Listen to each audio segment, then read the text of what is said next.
Oh, hello there. I'm Bilchan. I'm Nimakung. I'm Banchan. In this class, I'll read to all of you. Chapter 6, Section 4 of A Tale of Two Cities, Book the Second, Golden Third. As. Ah. A Tale of Two Cities, Book the Second, Golden Thread. Charles Dickens.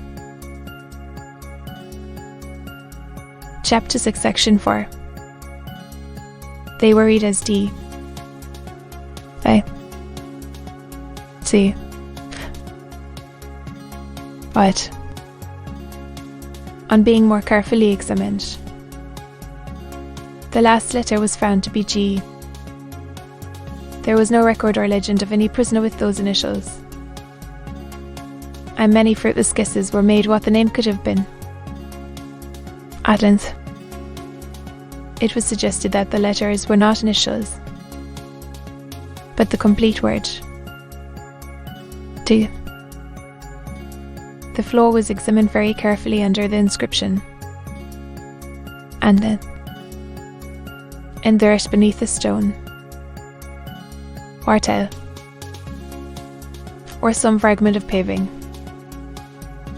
we found the ashes of a paper, mingled with the ashes of a small leathern case or bag.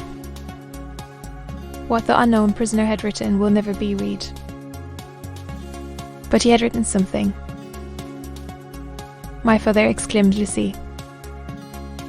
He had suddenly started up, with his hand to his head. His manner and his look quite terrified them all. My dear, not all. There are large drops of rain falling, and they made me start. He recovered himself almost instantly. Rain was really falling in large drops, and he showed the back of his hand with raindrops on it. But, wow. And then, as they went into the house, the business eye of Mr. were either detected, or fancied it detected, on his face, as it turned towards Charles Darnay, the passages of the courthouse. He recovered himself so quickly, however, that Mr. Worry had doubts of his business eye. What? Against slight surprises, if he ever would be, and that the rain had startled him. Tea time. And Miss Press making tea, with another fit of the jerks upon her, and yet no hundreds of people. Mr. Carting had lounged in, but he made only two. The night was so very sultry that although they sat with doors and windows open, they were overpowered by heat. When the tea table was done with, they all moved to one of the windows and looked out into the heavy twilight. Lucy sat by her father. Darnay sat beside her. Carton leaned against a window.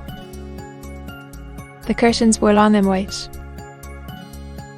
and some of the thunder gusts that whirled into the corner caught them up to the ceiling and waved them like spectral wings.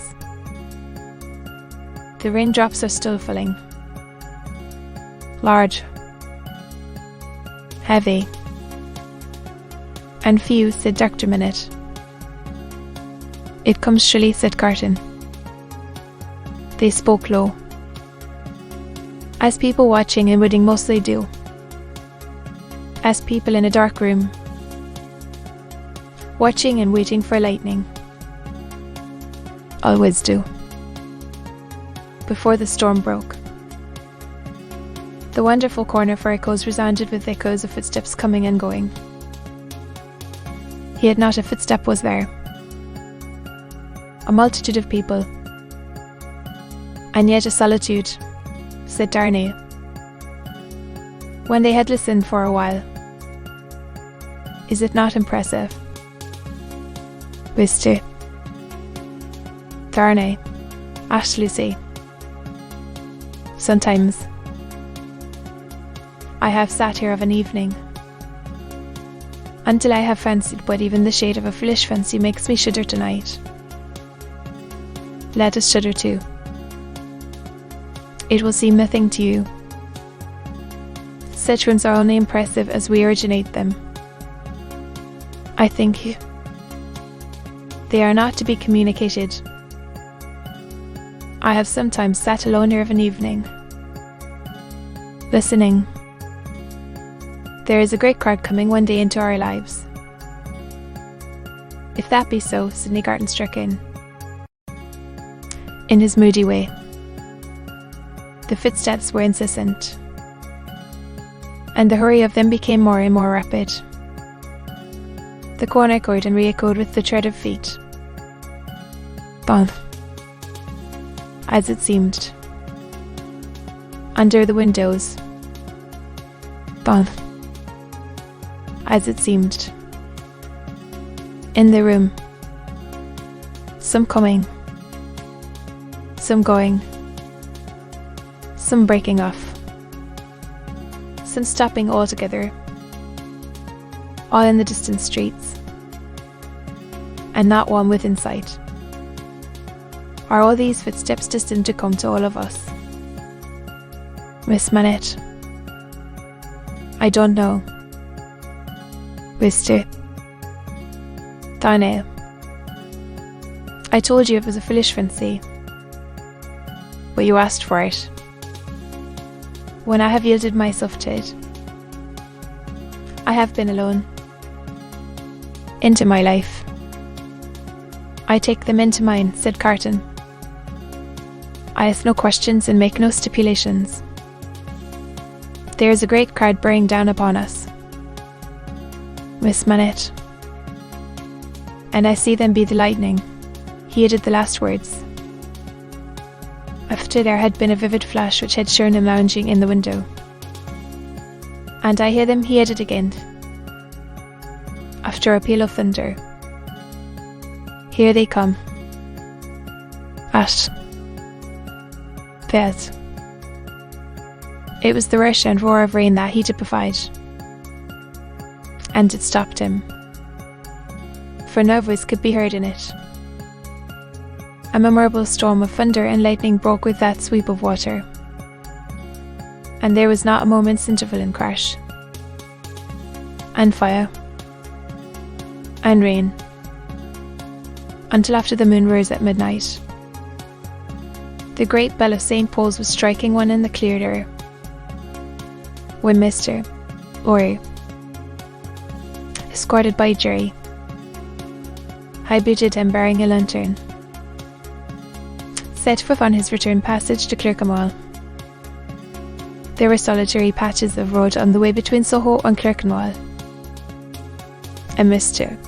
Laurie, mindful of footpaths, always retained Jerry for the service, though it was usually performed a good 2 hours earlier. What a night it has been. Almost a night. Jerry, said Mr. Laurie. I never see the night myself. Master Noriet, I don't expect Toa would do that, and said Jerry. Good night. Whisper. Parting, said the man of business. Good night.